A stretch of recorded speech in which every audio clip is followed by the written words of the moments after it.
जय हिंद साथियों, स्वागत है आपका अपना यूट्यूब चैनल कोचिंग लाइफ में। आज का क्लास में पढ़ेंगे ईवीएस टॉप क्वेश्चंस जो अति महत्वपूर्ण होगा। इसे रटना नहीं है, इसे समझना है। चलिए शुरू करते हैं। शुरू करने से पहले हमारे चैनल पर आप नए हैं तो चैनल को सब्सक्राइब कर लें और बेल आइकन घंटी को जरूर दबाएं। तो चलिए शुरू करते हैं।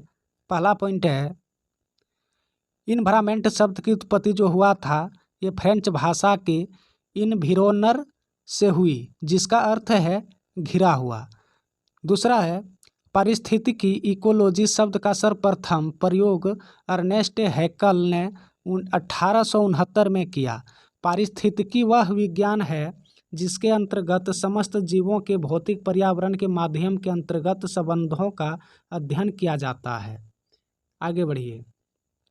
अगला है, पारिस्थितिकी तंत्र इकोसिस्टम जो है शब्द का सर्वप्रथम प्रयोग ए.जी. स्टैनले द्वारा 1935 में किया गया। पारिस्थितिकी तंत्र भौतिक तंत्रों का एक विशेष प्रकार होता है जिसकी रचना जैविक तथा अजैविक संगठनों से होती है। यह खुला तंत्र होता है।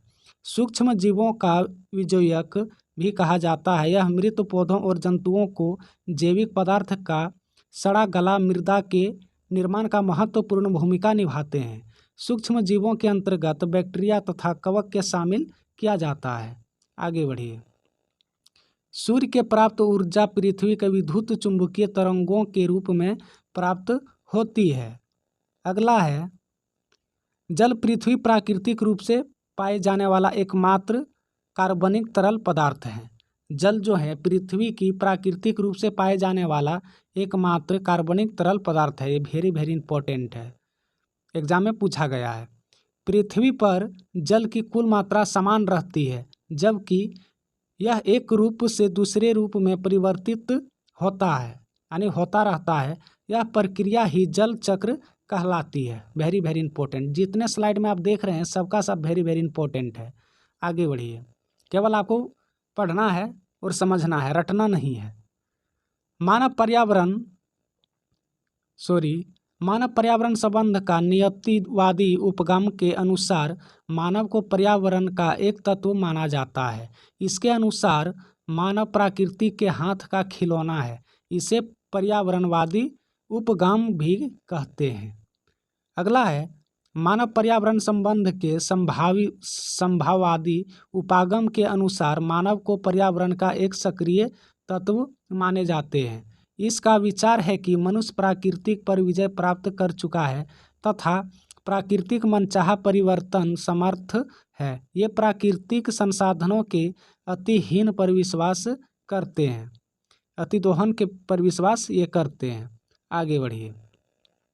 अगला है, मानव पर्यावरण संबंध का नवनियमित उपागम के अनुसार प्राकृतिक के अत्यधिक दोहन विनाशकारी बताया गया है। इसके अनुसार मानव को प्रकृति के अनुसार अपने विकास की नीति बनाना चाहिए। सतत विकास की अवधारणा का विचार इसी उपागम से लिया गया है।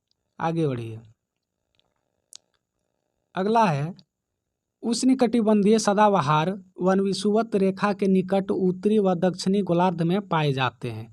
कहाँ पाए जाते हैं? सदाबहार वन जो होते हैं विषुवत रेखा और दक्षिणी गोलार्ध में पाए जाते हैं, जहाँ साल भर तापमान और आर्द्रता काफ़ी उच्च रहती है और औसत वार्षिक वर्षा 200 सेंटीमीटर से अधिक होती है। यहाँ विश्व का सर्वाधिक जैव विविधता पाई जाती है। इसे डोलड्रोम की पेटी भी कहा जाता है। ये जो यहाँ तक जो लाइन है वेरी वेरी इंपॉर्टेंट है, एग्जाम में पूछा गया था दिसंबर में सीटेट के लिए। दूसरा है, टैगा वन आर्टिकल वृत्त 66.5 यानी नॉर्थ के चारों ओर यूरोप, एशिया व उत्तरी अमेरिका महाद्वीप में पाए जाते हैं। इन्हें शंकुधारी वन भी कहा जाता है। इसका विस्तार सभी वन क्षेत्र का सर्वाधिक, जबकि जैव विविधता सबसे कम। टैगा वन में सबसे अधिक मुलायम लकड़ी प्राप्त होती है। चीड़, देवदार, सर, सप्रूस आदि मुलायम लकड़ियों वाले वृक्ष हैं जो इन वनों में पाए जाते हैं, यानी टैगा वन में। आगे बढ़िए। अगला है, विषुवत वृत्त से ध्रुवों की ओर बढ़ने पर जैव विविधता की कमी आती है। ये यहाँ पे सारे स्टूडेंट कंफ्यूज होते हैं, इसे ध्यान से समझिएगा। जो विषुवत वृत्त के ध्रुवों की ओर जब व्यक्ति बढ़ता है तो जैव विविधता की कमी आती है। ऊंचाइयों की अपेक्षा घाटियों में जैव विविधता अधिक होती है। ऊंचाइयों की जो अपेक्षा घाटियों में जैव विविधता अधिक होती है।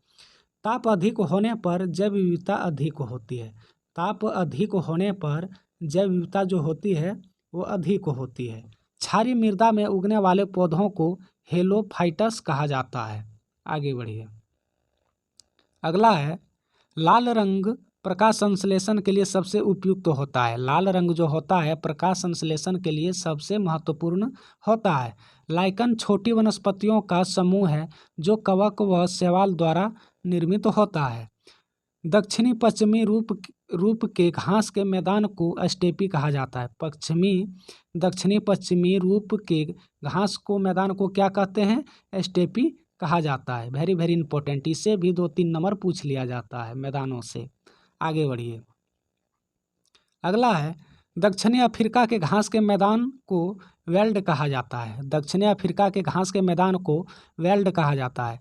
ब्राज़ील के घास के मैदानों को कैंपस कहा जाता है। ब्राज़ील के घास के मैदान को कैंपस कहा जाता है। संयुक्त राज्य अमेरिका के घास के मैदान को प्रेरी कहा जाता है। वेरी वेरी इंपॉर्टेंट, संयुक्त राज्य अमेरिका के घास के मैदान को प्रेरी कहा जाता है। हजारों बार पूछा जा चुका है सीटेट में। आगे बढ़िए। अगला है दक्षिणी अमेरिका के घास के मैदान को पंपास कहा जाता है। ऑस्ट्रेलिया के घास के मैदानों को डाउन्स कहा जाता है। न्यूजीलैंड के घास के मैदान को कैंटरबरी कहा जाता है। आगे बढ़िए। अगला है आपका पौधे क्लोरोफिल और उपस्थिति में सूर्य के प्रकाश द्वारा जल व ऑक्सीजन की ग्लूकोज को बदलते हैं। पौधे क्लोरोफिल की उपस्थिति में सूर्य के प्रकाश द्वारा जल व ऑक्सीजन को ग्लूकोज में बदलते हैं। सूर्य के प्रकाश का रासायनिक ऊर्जा के रूप में संचित करता है। अन्य जीवों के लिए भोजन उत्पादित करने के गुण के कारण हरे पौधों को प्राथमिक उत्पादन कहा जाता है। जो जीव अपने भोजन के लिए केवल प्राथमिक उत्पादों पर निर्भर होते हैं उन्हें प्राथमिक उपभोक्ता या शाकाहारी कहा जाता है। जो जीव अपने भोजन के लिए केवल प्राथमिक उत्पादों पर निर्भर होते हैं उन्हें प्राथमिक उपभोक्ता कहते हैं या शाकाहारी कहा जाता है। उदाहरण के लिए चूहा, खरगोश, गाय, हिरन, बकरी इत्यादि, इन्हें द्वितीयक उत्पादन भी कहा जाता है। आगे बढ़िए। ये जीव जो अपने भोजन के लिए प्राथमिक उपभोक्ताओं पर निर्भर होते हैं इन्हें द्वितीयक उपभोक्ता या मांसाहारी कहा जाता है। आगे बढ़िए। अगला स्लाइड है वे जीव जो द्वितीयक उपभोक्ताओं को अपना भोजन बनाते हैं उन्हें तृतीय श्रेणी के रूप में रखा जाता है। जो जीव द्वितीयक उपभोक्ता को अपना भोजन बनाते हैं उन्हें तृतीय श्रेणी उपभोक्ता कहते हैं। इसके लिए स्पेशल वीडियो बना दिया गया है, जाकर के देख लें।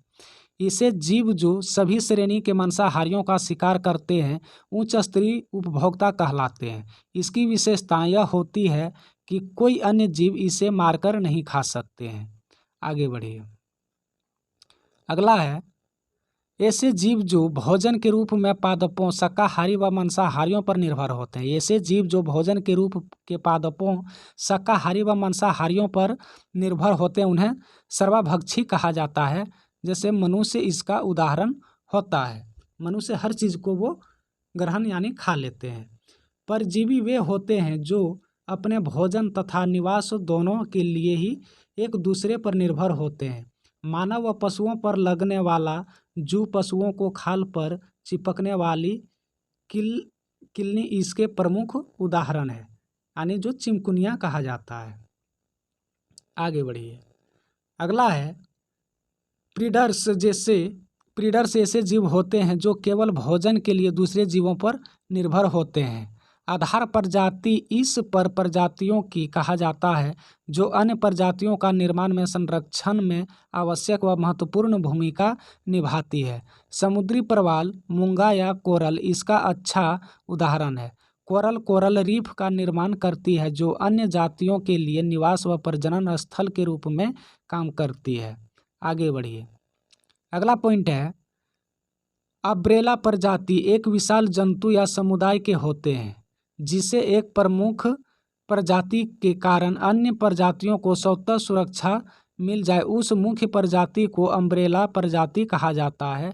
जिस प्रकार बाघ को विशेष सुरक्षा देने के लिए टाइगर रिजर्व घोषित किए जाते हैं, इसे न केवल बाघ व बल्कि उस स्थान को भी अन्य प्रजातियों की सुरक्षित की जाती है। उसी प्रकार रिजर्व घोषित क्षेत्र में बाघ एक अम्ब्रेला प्रजाति होते हैं।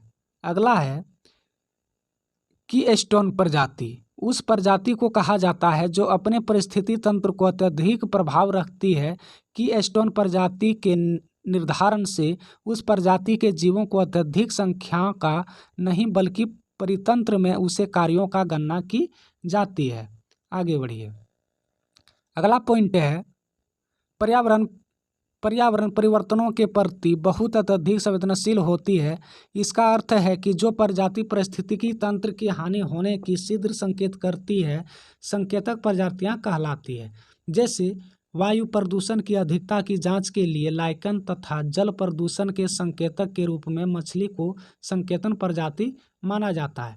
हरे पेड़ पौधे प्रकाश संश्लेषण क्रिया द्वारा सौर या प्रकाश ऊर्जा को रासायनिक ऊर्जा यानी ग्लूकोज में परिवर्तित करती है।